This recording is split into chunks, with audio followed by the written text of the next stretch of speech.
to episode 46 of Dissent Into The Wormhole, where we discuss everything from ancient civilization to modern day social issues and everything in between. I'm Les. And I'm Stevie J, and today we're going to be talking about organ donation. And is it just the physical parts of our body that are transferred to the recipient? And this is very interesting because there is some very specific case studies about this that we're going to talk about today. So it's an interesting topic. And look, there's a whole lot more behind this too. You know, the reason we got into talking about this ourselves, you know, behind closed doors was because we saw a couple of documentaries on the heart and how it actually is its own brain and how it all links with DNA and our consciousness and everything like that. So that's sort of why we got into talking about this today. But yeah, I'm excited about it. How are you? I'm good.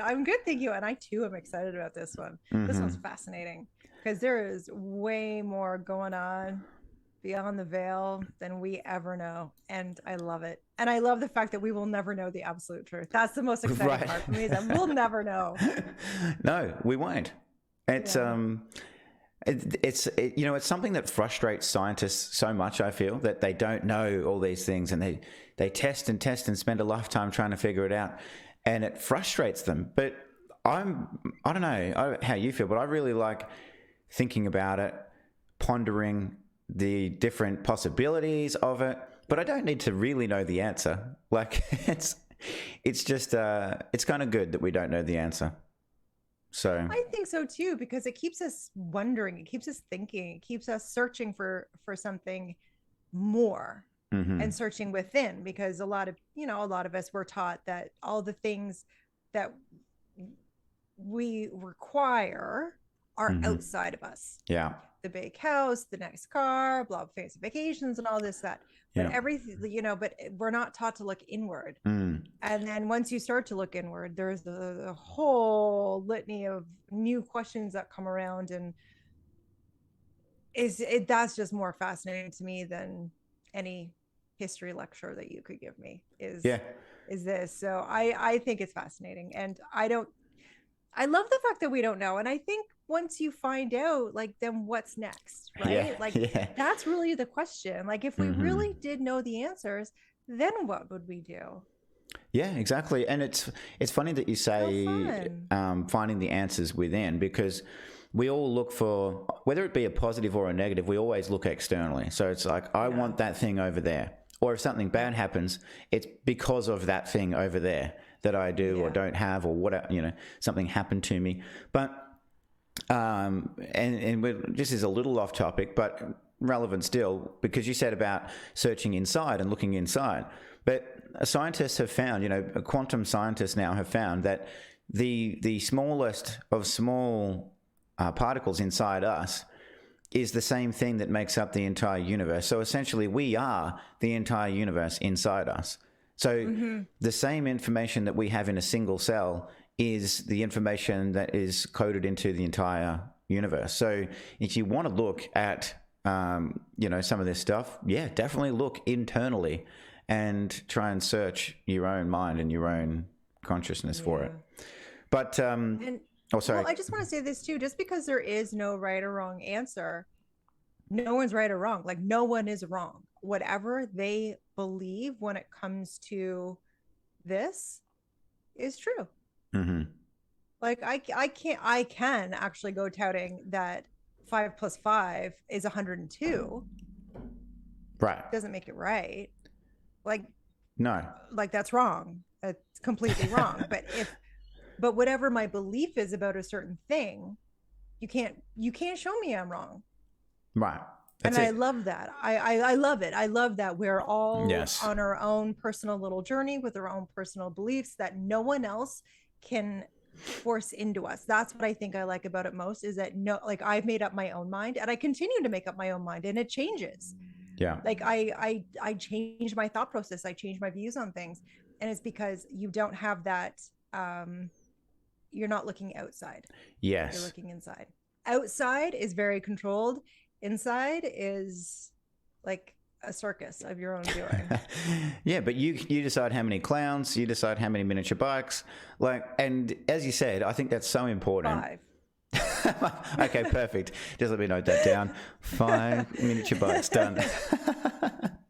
Can I be the only clown? Yes. Okay, perfect.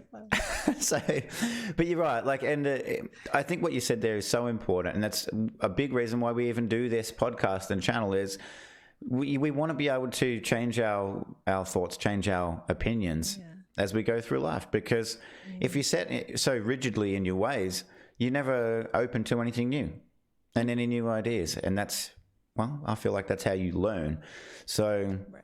And not learn in a, like, I'm in a classroom sense, just learn for yourself and about yourself. Yeah. That podcast is coming to you, the school system. Oh, it's coming. Yeah, it's coming, people. Don't worry, there won't be a single chalkboard or whiteboard. Nope. Okay, so we've got this. We're referencing an actual article here, and we'll probably just link it in the YouTube version of this. But the first part of it just says this. I will read it if that's okay. It says. Cool. There have been perplexing reports of organ transplant receivers claiming that they seem to have inherited the memory, experiences, emotions of their deceased donors, and which are causing quirky changes in their personality. We will present a few cases and then discuss a possible explanation in the light of the occult, insights of Sri Aurobindo and the mother Mira Alfasa. So those are the people who've done this research, and they are, or at least I think Shri is a doctor. One or both of them are doctors who did this research. And these are, cases that have been medically examined, scientifically reviewed, and all of that kind of stuff. And, well, let's just be honest. They really can't be explained. But there is an explanation, as I mentioned earlier, in the documentaries that you and I have watched on this sort of stuff around DNA and the heart actually being, like, scientists have proved this too, that the heart has nerves in it and it has synapses just like the brain, except they're much more powerful in the heart than they are in the brain. So we should preface it with that. But yes, it's certainly interesting. And these case studies, I think people will find very, very interesting. Well, yeah, because when we started watching this, and it all kind of went from, I don't even know how it started. I don't even know how I don't know how we got on this train, and I don't know how we pressed the go button. I honestly don't, but I love it. I love that we did it, because when we watch this, I'm like, you've got to be kidding me. Like, there are so many different stories of these things happening that it's not a coincidence. It's not just a random thing that maybe someone faked. It keeps happening. Yeah. Over and over and over again with heart transplants. Yeah. And I just want to preface, like, this is only with heart transplants. Like, other organs don't behave in this manner. Yeah. So there is something, and the Heart Math Institute has definitely, learned that we have three brains. We have our head brain, we have our heart brain, and then we have our gut brain. That's like the gut instinct thing. Yeah. So why are we only taught to, when they say use your brain, well, which one? Right. Which one are you referring to? Yeah. Because if it's my gut and my brain might be saying two very different things. You're trying to tell my brain that something's right, and my gut's telling me something's wrong. Yeah, absolutely. And then that person saying, well, use your brain. I'm like, well, I am, and it still doesn't make sense. Yeah. And I'm glad you brought up the Heart Math Institute, because that's a place of scientists working on what the heart does and how it works and how it relates to the body and consciousness and all those sorts of things. And, they've done these studies that show as well, they'll show images on a screen to test subjects. Okay. And so they'll show negative ones, positive ones, but they're random. They don't know what's coming next. And what they found was, with all the sensors attached and all of those things, that people's hearts would react before the picture showed up. So if it was a negative picture that was coming next, the participant hadn't seen it yet all of their bodily reactions would happen in a negative sense before the image would come up, and there you go, it was a negative image. So they're mapping all of these things, and that really goes to the point that most people would have felt during their life, where something happens or something said or a particular thing happens in life and you have an instant feeling about it, as in like how you feel about it.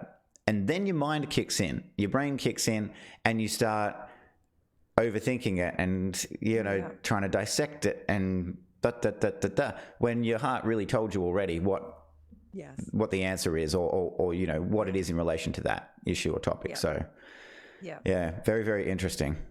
Yeah. Well, that's just it. We know the truth about like everything. We know the truth about everything. Mm-hmm. We know the difference right off the hop, but I think it's just beaten into us, like over the head for so long, especially in school. Mm-hmm. Like, I don't know about you, but we had a few of those kids in school, in public school, especially, saying it's like, this is all lies. Mm-hmm. And they would get in so much trouble. I think one kid got like expelled for his rants, but where I sit from today, he's a goddamn genius. Yeah, exactly. Well, because he was calling it out. Yeah. And as you said before, we've got a whole nother podcast coming on school and stuff. But what you find is kids have these questions, and they're so universally open in the beginning until schools shut them down with, well, this is what the book says, so that's what you say as well now. Say it, Timmy. Say it. Like, I want you to regurgitate that. And if you don't regurgitate it, you won't pass. And if you don't pass, you won't go to college. And if you don't go to college, you won't have a good life. Yeah. I mean, how insane is that? Yeah. When you think about it like that, that's just a simple play-by-play. But yeah. Well, every time someone was saying, "Well, we learned it in school," I'm like, "Yeah, I also learned Pluto was a planet." Okay, that's not true anymore. So. I also learned politicians were good in school. I learned the government had my back. Joke's on us. Yeah.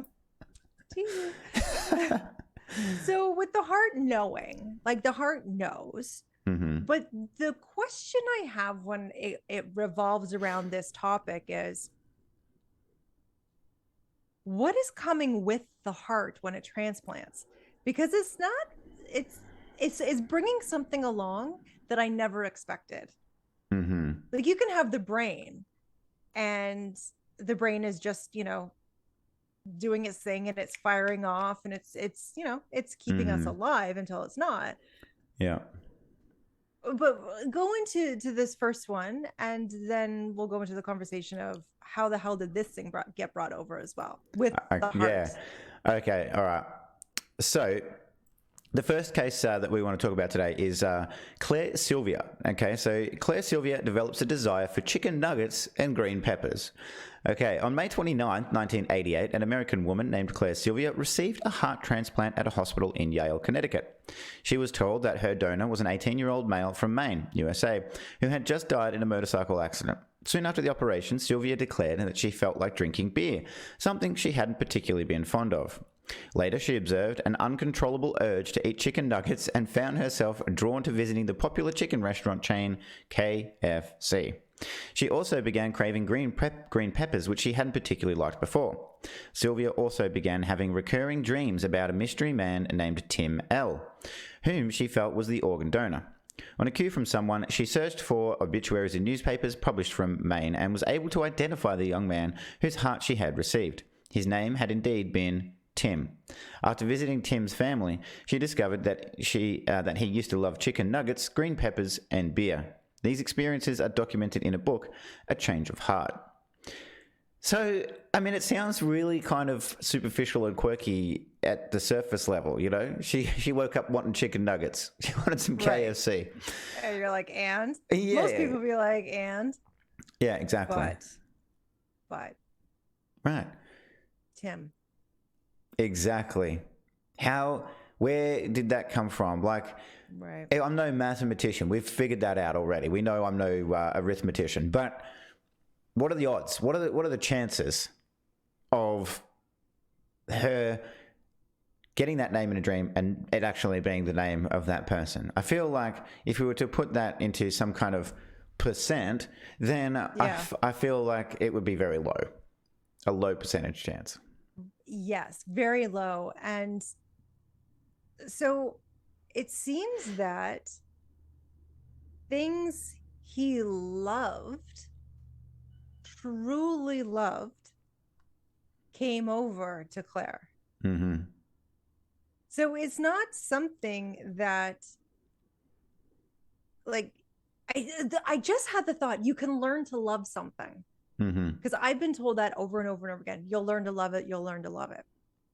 I think I can trick myself into loving something. I don't think I can ever learn to love something. So I guess it's only things that you truly do in your heart, embedded into the connections, that the connection is like beer. Just an odd combination too, I just gotta say. Green pepper beer, green peppers, KFC, like just an odd ensemble. But like, what kind of books did you like to read? Like, I just have more questions for Claire. Like, did you change your music preference? Did you change what you read? Did you change what shows you watch? Did you change your job? Did you change your family? Because if something like this is coming in, then what else came with it? And how can that completely change your life? Because all of a sudden she could be looking at her husband thinking, Timmy don't like this. Timmy is not a fan of this. Yeah, exactly. Well, that's a good point. You don't like your kids anymore. Good point. What if you do start to like your kids? Oh my gosh, because this is talking about and you know, things that he did like and now she has a craving for. But what about things that? Yeah, I mean, what if she gets in the sack with her husband and she's like, ew, like I don't want to be here. No. Yeah. Great question. Great question. Yeah, I think we need to be more careful when we're transferring over hearts. Yeah, wow. I got so many more questions. I know. I got so many more questions. I feel like I need to take my show on the road and start asking more questions, because I'm fascinated.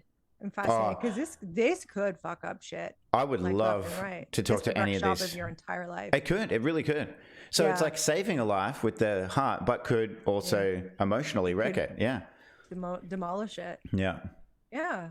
I'm fascinated too. I'd love to talk to any of these people and just have it like, I'm really curious about what the feeling was. Like, what, you know, when you felt these things, how did it actually feel? Did it feel like, yes, you wanted the chicken nuggets, but it felt like somebody else was kind of telling you, or you were being pushed? Or did it feel like it was coming from just internally and you actually really did want the chicken nuggets, you know? Yeah. Because there's a difference like there. A natural thing, going to go get your coffee or something in the morning. Yeah. Because that's what you do. Yeah. I'll have some like that. I'll have some green peppers with my coffee this morning. Yeah. Like, ew. But like,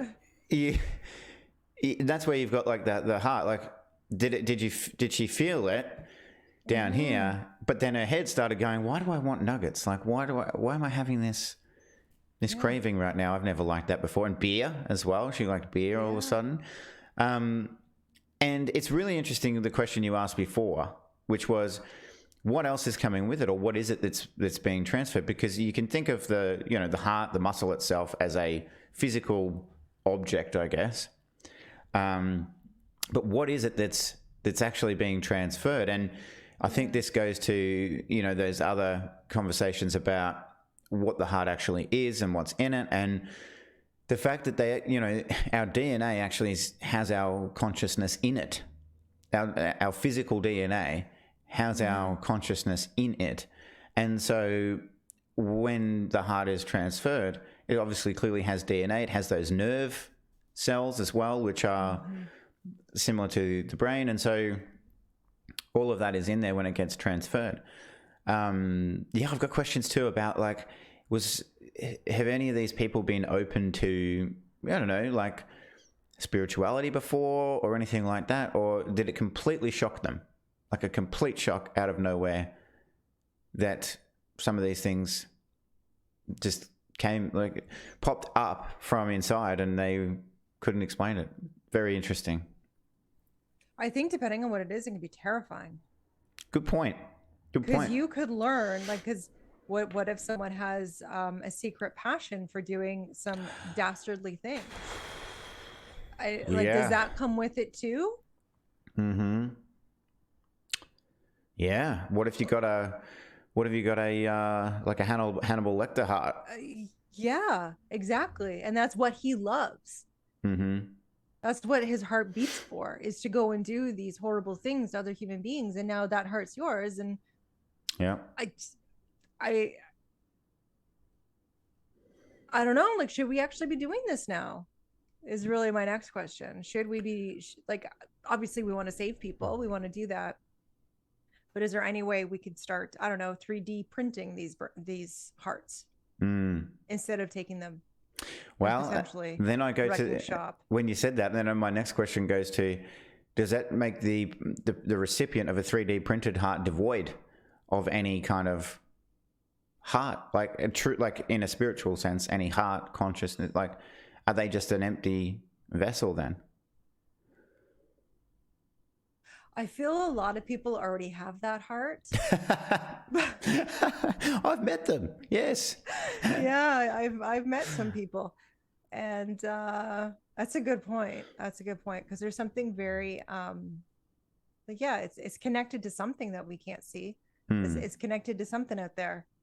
Yeah, because there's you could have a pump in there in place of an actual heart, but it's, it's one of those things, as we said before, you can't explain. The part of the soul is in your heart, and we can't contain it, we can't control it, we can't manipulate it in a physical sense. So, what would they do? How could they actually do that? Would it even work? Would the body reject it because it doesn't have any of that connection? Yeah. Anyway. Oh, wow. Did you want to go through the next one on the list? Yes, because this one, he kind of pissed me off. So it says, a foundry worker develops a taste for classical music. A 47-year-old white, okay, so they had to make this clear. A white male foundry worker who received the heart of a 17-year-old black male student, they just had to put that in there, discovered after the operation that he had developed a fascination for classical music. He reasoned that since his donor would have preferred rap music, his newfound love for classical could not possibly have to do Jesus, sorry, I get so mad. Since his donor would have preferred rap music, his newfound love for classical music could not possibly have anything to do with this new heart. As it turns out, the donor actually loved classical music and died hugging his violin case on his way to violin class. Oh, well, that's sad for him. But it is sad. I've got questions for this guy too, because I want to know, did he just one day after his transplant, walk over to his iPad, his iTunes or whatever, Spotify, and just start putting on classical music without even thinking about it, like using his actual brain upstairs? Did he just walk over and put it on and then go, hang on, what did I just do? Like, I like this. The heart doing it. Mm-hmm. Yes. Yeah, that's a good question. We need to find it. We need to find this guy. Yeah. Because everything we do, that's not like an automatic, like a lot of us can go through our day without thinking about it. Mm-hmm. We can get in our car, we can drive to work, we can do our job, we can get back in the car, drive home, make dinner, and we're like, I have no idea what I did today. Meanwhile, he had a very full and busy, productive day, but you have no idea how you did it. Yeah. But when we do things that we don't know, like we've never done before, and all of a sudden we turn, we're like, I have no idea why I just did that. Mm-hmm. Your heart did it. Your heart, that was you completely tapped into your heart, and that's what did it. Mm-hmm. It wasn't up here, it was this one here. Yeah. So that's a really good question. Yeah. Well, and it makes me, you just got me thinking of another question when you said about going through your day. It made me think, well, what do I do? Like, what do I do when I, and when I switch this thing off, when you can switch it off and not give it the attention, what is it you do naturally? I'm going to try and take some note of that. I'm going to just see if I can observe that a little bit, and Hopefully it's only good things I do. But it's an interesting If there's no thought. report on mine, it was all bad. If I don't get back to you, if I don't get back to you. I'm ashamed and embarrassed. Yeah, don't worry about those chains rattling in the back. It's fine. Yeah, it's fine. It's fine. They're fine. Everything's fine. Okay. Yeah, it's very interesting. Very, very interesting. It is. Well, and a question for, viewers and listeners out there. What is it that you do during a day where you just do it and have no, conscious thought of doing it? But you actually just naturally do it. I would be very, very curious to hear that. What people... I think a lot of people would say driving. Yeah. I think that's a big one for a lot of people. For sure. Which is terrifying. I know, I was just going to say. Our subconscious got it. Like, our subconscious has it. Like, it's got it covered. It's fine. Like, our subconscious is paying attention, so we're 100% fine. But it's still terrifying knowing that all of us are running on autopilot while in a death machine. Yeah, we've all had that experience. Where you get in your car and you get to work and you're like, I'm here? What just happened? When did I leave the driveway? Okay, but this next one. Fascinating. Yeah, and this is the one that actually kind of really piqued my interest in the beginning. So I'm just going to get into it. So a murder mystery involving a donor is solved by an organ recipient. Ooh. So... Dun, dun, dun. Got it. It's so good. It is. Okay, we do need George here. We do need George asking about the evil side of things. Yeah. But an 8-year-old girl who received the heart of a murdered 10-year-old girl began having recurring vivid nightmares about the murder. Her mother arranged a consultation with a psychiatrist who, after several sessions, concluded that she was witnessing actual physical incidents. They decided to call the police, who used the detailed descriptions of the murder, the time, the weapon, the place, the clothes he wore, what the little girl he killed had said to him, given by the little girl to find and convict the man in question. Now, this one, it gave a brief description there, but there is a video about this as well, and it's really interesting. So this little girl got her heart transplant, and she started having these dreams, these really vivid dreams. Oh, yes, Miss? You had something to say there? Wasn't it... because this is the one we watched in the thing that we watched. We watched this one. Wasn't it that she was hearing what he said to the little girl before he killed her? Yeah. So she was having these dreams. Yeah. So in the article they switched it that what the little girl said to him, but it was actually what he said to the little girl. Right. Sorry. Yes. Yeah. Sorry, good pickup. No. Thank you for being so intelligent and picking that up, because I just tuned out. I was on my way to work. I'm driving on my way to work and I missed it. Don't worry, the pants are not on. It's fine. So you did read that right, but it was written wrong. Yes, I didn't even get the ... No. So yes, she was having these dreams, and vivid dreams. Multiple times a week, she was having the same dream, and the dream was that she was in a forest, and there was a man chasing her, and she was running, and she fell down. The same thing every time in the dream. She fell down. And when she fell down, the man caught up to her. And he said something very specific to her before he killed her. And this little girl who was having these dreams, as it said there, went and, the mum took her to a psychiatrist. And I do think good on the psychiatrist for actually, believing her and not just drugging her up and saying, you've got something wrong with you, here's some drugs. They went to the police. She gave a detailed sketch to they had an sketch artist and did a detailed sketch. They found the freaking guy who did it, and he confessed. And not only did he confess to the whole crime in the way that she described it, without him knowing that she had told the police about this young 8-year-old transplant recipient, without him knowing, he confessed to them the exact words he said to the little girl before she died, and holy shit, it was exactly what the girl had heard in her dreams. So... I just had a thought. Wow. I wonder if the reason he copped to doing it, wouldn't you be fucking terrified if some little girl is like pointing the finger at you for doing this thing and you're like, fuck me, man, I actually did it. Like out of pure fear that this little girl has come back to get you for killing her. Like, I just wonder if that's why you confess, and just because it's an odd way for it to all come about. It really is. Yeah. Well, actually, fuck. Do you think that? Do you think so?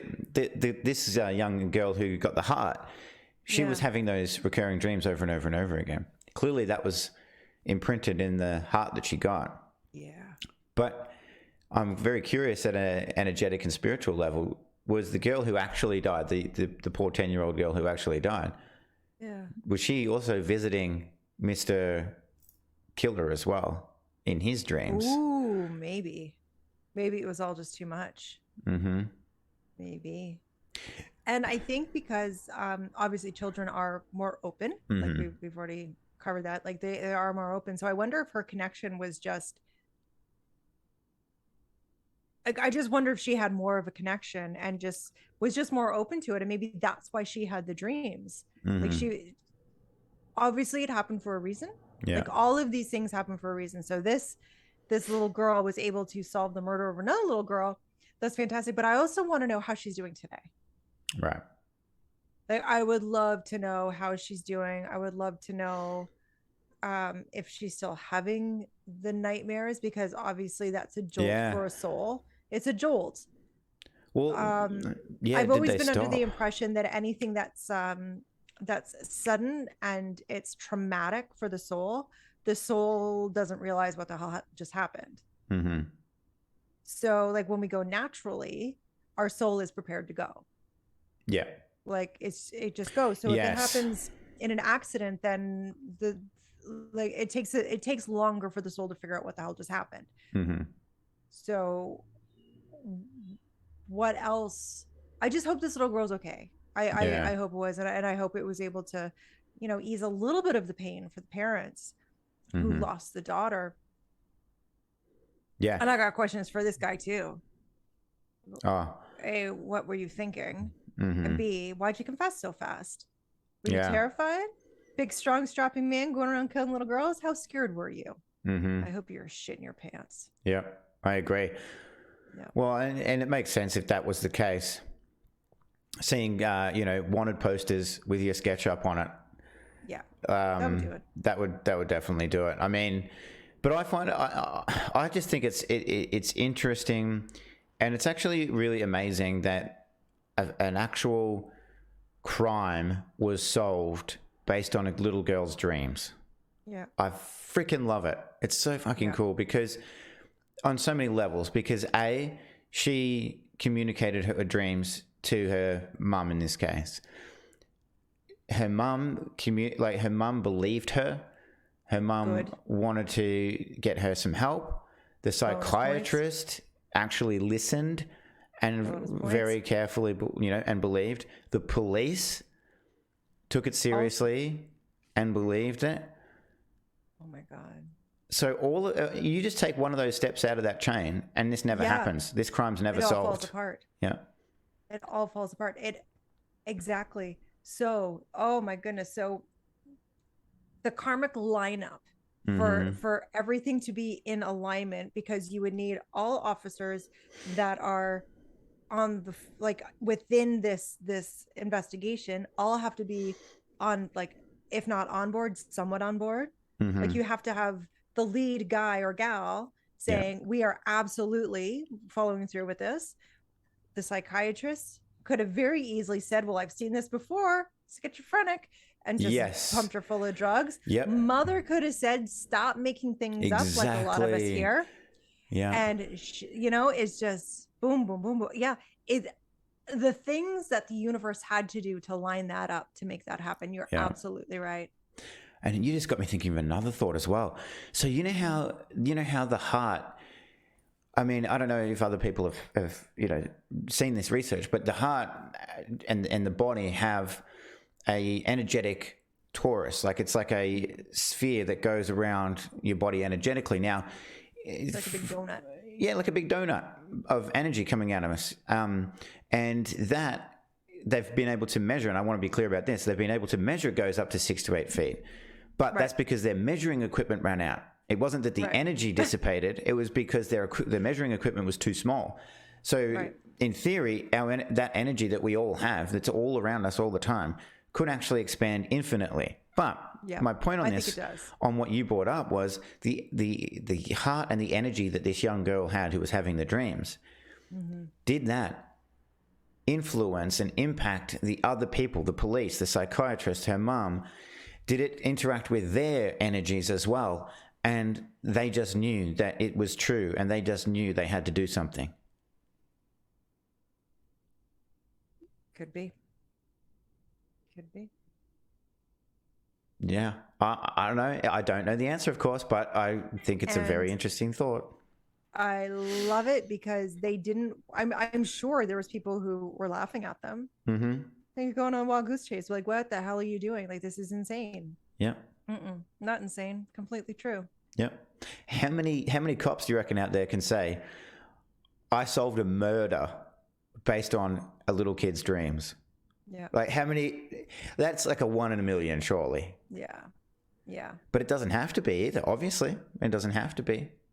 No. But I think it starts with adults listening to children and understanding they're not stupid. They're actually way more connected than we are, much like we were when we were that age. And just remember everyone telling you to stop it. Yeah. Remember that feeling? Because that's what we're doing to the kids. Yeah. Like, don't be silly. Don't be stupid. Yeah. Don't make things up. Don't, act right, act this way, think that way, all of these things. It dulls it. So this little girl was like in that the sweet spot of openness where she could accept it and be open to it. I love it. I just think it's amazing. It's absolutely amazing. And I would encourage people to, go and find those episodes. They're available on Gaia TV. So go find them, watch them. I'm going to put the link for Gaia in the description. Yeah, perfect. Because I think there's a lot more, information and all the scientific stuff that's behind this too, which is, of course, a merging of scientific and spirituality, which is really becoming more prevalent today. Is rather than scientists just saying and dismissing spirituality, they're actually realizing, well, hang on, none of this stuff that we hypothesize works without a spiritual component. None of the theories we have work unless there's actually a spiritual component to it as well.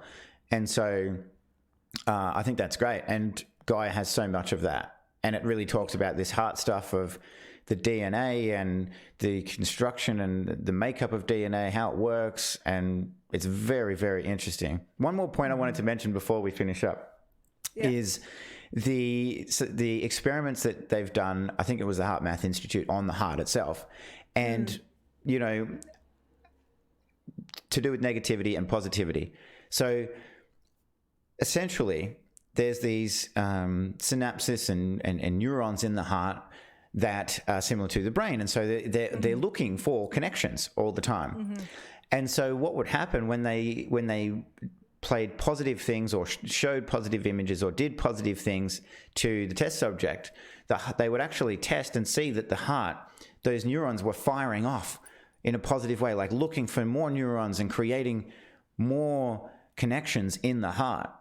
And then conversely, when they did negative things or showed negative images and did negative had negative energy around the heart, those connections would dissipate and disappear and disconnect. And so it's really, really interesting to see that kind of testing happening. And it just shows you that positive energy, it really does help. Like, it really does physically help your body to heal itself, to feel better in whatever space you're in. And I just love it. I find it all so interesting. Yeah. And I think what happens for a lot of people is they know this, they inherently know that positivity focusing on positive things really does feel good, but they're so used to feeling bad that as soon as they get to that next level of feeling good, they're like, well, this won't do. I'm not comfortable with this. So they bring themselves right back down. It's like, or Bob and Sally don't like the fact that I'm so happy now. I got to fix that because Bob and Sally, their friendship means so much to me. Or Bob and Sally are my parents, and now they're pissed that I'm happier than they are, and I gotta dial it down. So we do inherently know, but it's the pleasing of other people, or even feeling uncomfortable ourselves of how we are actually feeling a little bit better, that we'll sabotage ourselves over and over again. Yeah. And it's not, that's why, like you said in the very beginning, looking internally is so important, and making sure that we are comfortable, we are happy in ourselves. And that's not to be a prick to anybody else. It's just to make sure we are true to ourselves. We're happy. We know who we are, and try and figure out some of those things internally, because if we don't, we can't put that happy energy, positive energy out into the world, because we don't even have it ourselves. Right. And when you said, not to be a prick to anyone, but I just had this thought like run through my head. I'm like, yeah, but if Bob and Sally don't want me to be happy, it makes them happier for me to be upset, but I don't want to be upset. Who's being the prick? Exactly. I'm miserable. Like I'm keeping myself in this state to make you happy. But if so, you're definitely the dick in this situation. Maybe it's Richard and Sally. Because you don't want me to be happy. It is Richard and Sally. It's Nick and Nancy all over the place. It is. Like, what? I've got this question. I've got this question for people that are watching and listening. If somebody's trying to make you do something that you don't want to do, let's just say it's Richard and Sally, Nick and Nancy, these dicks, right? They're trying to make you do something. Start with this question. Do you want me to be happy? Yeah. Do you want me to be happy? And this could be parents, brothers, sisters, anybody. Relationship. Yeah, that worked well for you. Somebody in a relationship. Yeah, it did work well for me. I've done this. Yeah. Do you want me to be happy? That's the core question. It's the base question.